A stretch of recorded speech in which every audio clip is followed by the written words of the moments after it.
Hi అండి, welcome to అమ్మమ్మ వంటింటి రుచులు అండి.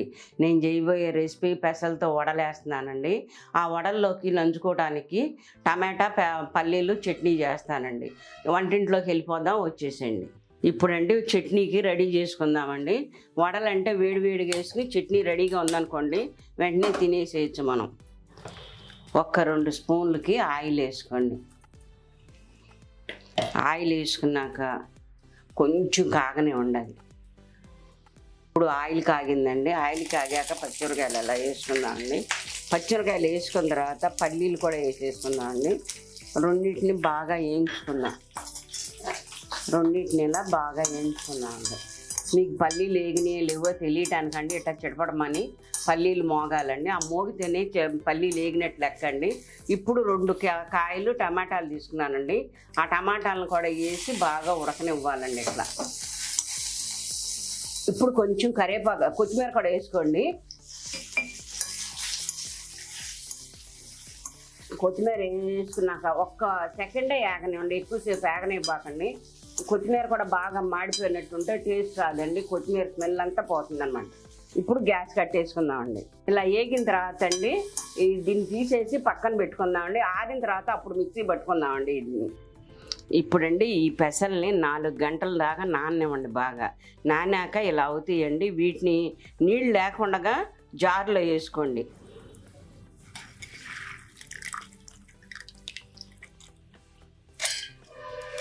ఇప్పుడండి అల్లం ముక్కలు ఒక చిన్న ముక్కలు కోసుకుని ఇలా వేసుకోండి.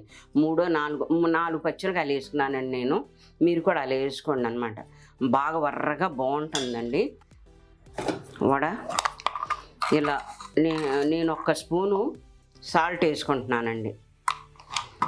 ఇప్పుడు దీన్ని మిక్సీలో గట్టిగా రుబ్బుకోవాలండి. వడ వేసుకోవడానికి వీలేదట్టు దోశల పిండిలాగా మాత్రం రుబ్బుకోకూడదు, గట్టిగా ఉండాలి పిండి అండి. ఇప్పుడు గ్యాస్ వెలిగించుకునండి. ఒక కళాయి పెట్టుకోండి. కళాయి పెట్టుకున్నాక అది వీటెక్కాక ఆయిల్ పోసుకోండి. వడ మునిగే వరకు ఆయిల్ పోసుకోండి. ఆయిల్ పోసుకున్నాక ఇది మిక్సీలో ఇప్పుడు పట్టాను కదండి, ఆ పిండి అండి. ఇది ఇలా మరీ మెత్తగా కాదండి, మరీ ముక్క చెక్క కాదు, ఇలా కొంచెం బరకగా ఉండేదట్టి పట్టుకోండి. ఇప్పుడు ఇది సర్వింగ్ దీనిలోకి వేసేస్తానండి. దీనిలోకి అన్నీ కలుపుకుందాం. ఇప్పుడండి కొంచెం ఉల్లిపాయ ముక్కలు సన్నగా తరిగి వేసుకుందామండి. దీనిలో కొంచెం జీలకర్ర కూడా వేసుకోండి. వేసుకుంటే తినేటప్పుడు చాలా టేస్టీగా ఉంటుందండి. కొత్తిమీర అండి, కొత్తిమీరను కూడా కట్ చేసుకుని దీనిలో కూడా వేసుకుందాం.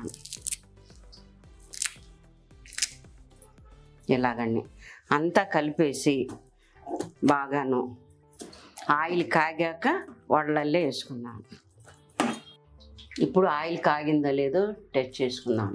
కాగిందండి. బాగా కలుపుకోండి పిండిని బాగా కలిపితే అంతా కలిసి చాలా బాగుంటాయండి. ఏది తిన్నా కూడాను వడలు. ఇదిగోండి ఇలా వేసేసుకోండి వడలు అంటే.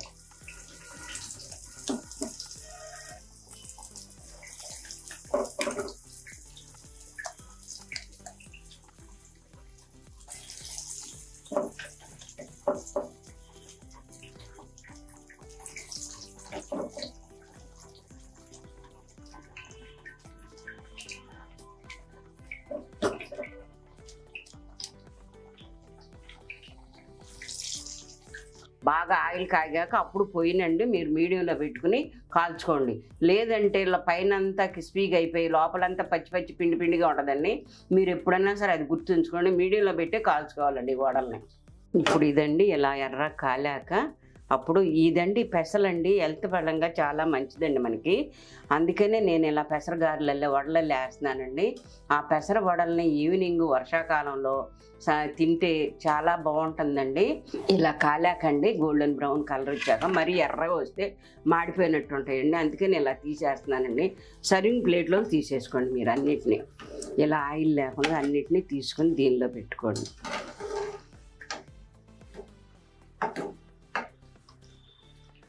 చూసారా చూడటానికి ఎంత బాగుందో, తింటే ఇంకెంత టేస్టీగా ఉంటుందో. ఇప్పుడు ఇదండి ఇందాక వేయించి పెట్టుకున్నాం కదండి, చల్లారింది.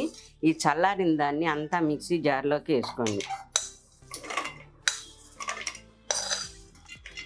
1 స్పూన్కి సాల్ట్ వేసుకోండి. కొంచెంగా జీలకర్ర వేసుకోండి.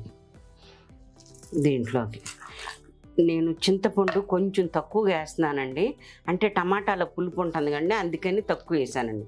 ఎల్లుల్లిపాయలు ఒక 6 గబ్బాలు వేసుకోండి. ఇలా దీన్ని ఇప్పుడు మిక్సీలో పట్టేసుకుందామండి మెత్తగా. మీకు చట్నీ కనుక గట్టిగా ఉందనుకోండి 2 స్పూన్లు 3 స్పూన్లు వరకే వాటర్ పోసుకోండి. వాటర్ పోసుకుంటే పలచగా వస్తుందండి చట్నీ. అప్పుడు మళ్ళీ ఇంకోసారి పట్టేసుకుందామండి మనం. ఇప్పుడండి ఇదిగోండి ఇలా పేస్ట్ లాగా వస్తుందన్నమాట. దీన్ని ఒక సర్వింగ్ బౌల్లోకి తీసుకుందామండి మనం. మరీ మెత్తగా రుబ్బుకోబాకండి. మేము మెత్తగా రుబ్బినా కూడా బాగోదండి, చుట్టుకుపోయినట్టు పంటికి. గ్యాస్ వెలిగించుకోండి, తాలింపు పెట్టుకుందామండి. పచ్చడి ఇలా మూకుడు పెట్టుకుందామండి. ఇందాక వేయించుకున్న మూకుడు అనమాట అది. 1 స్పూన్కి ఆయిల్ వేసుకోండి. కొంచెంగా మినపప్పు వేసుకోండి. తర్వాత కొంచెం జీలకర్ర వేసుకోండి. తర్వాత కొంచెం పసుపు కూడా వేసుకోండి, మంచి కలర్ఫుల్గా కనిపిస్తుంది చట్నీ. అదంతా బాగా కాలనివ్వండి. ఇప్పుడండి కొంచెం 2 రెబ్బలు కరివేపాకు కూడా వేసుకుంటున్నానండి. అది కూడా కొంచెం చిటపటమనండి. చిటపటమంటే దానిలో ఉన్న స్మెల్ అంతా దిగి ఆయిల్ కూడా చాలా బాగుంటుందండి. ఇప్పుడు తిరగమాత కాలిందండి. దీన్ని ఇందాక చట్నీ చేసుకుని పక్కన పెట్టుకున్నాం కదండి, గ్యాస్ కట్టేసుకుని ఈ తిరగమాతని ఇలా వేసేసుకోండి.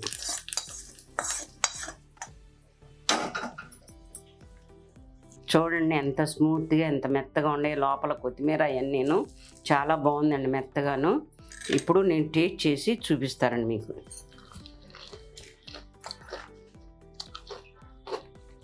చాలా టేస్ట్గా ఉందండి. మీరు కూడా ట్రై చేసి ఎలా ఉండే ఏంటి అన్నది కామెంట్ చేయండి. కామెంట్ చేసి నా వీడియోని షేర్ చేసుకోండి, నాకు లైక్స్ కొట్టండి. నా ఛానల్ మీరు చూడని వాళ్ళు, కొత్తగా చూసేవాళ్ళు సబ్స్క్రైబ్ మాత్రం చేయండి.